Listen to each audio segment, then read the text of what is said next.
Hey, good morning, guys. Good morning. What's going on? What is going on? Street trading here with today's trade ideas video. It is Wednesday, Hump Day, 28th of July, 2021. Let's get right into it. Looking at a 15-minute chart of SPY. The boy is gonna be stepping in here shortly, about 20 minutes or so till that 8 a.m. kickoff pre-market. So obviously, right now the ETF is trading. It's up. It's green, but it's just up. Just north of a half a point right now.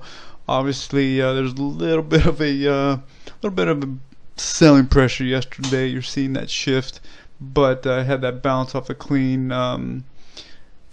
previous supply from the 12, so it held pretty strongly and had that nice bounce up into the close. So try to make that red to green move. Obviously, those all-time highs printed previous session. Whether we're going to test those again or not remains to be seen. You keep seeing, all the dips being bought up.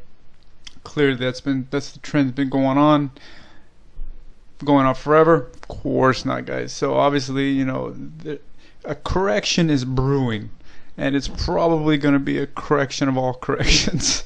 But again, no need to trade in fear. You keep buying the dips until the dips are sour, right? So just understand that something's lurking, without a doubt.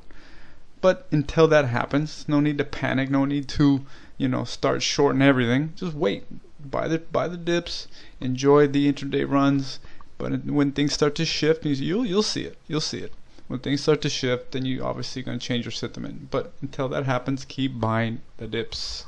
So this morning, we're going into the session with 7.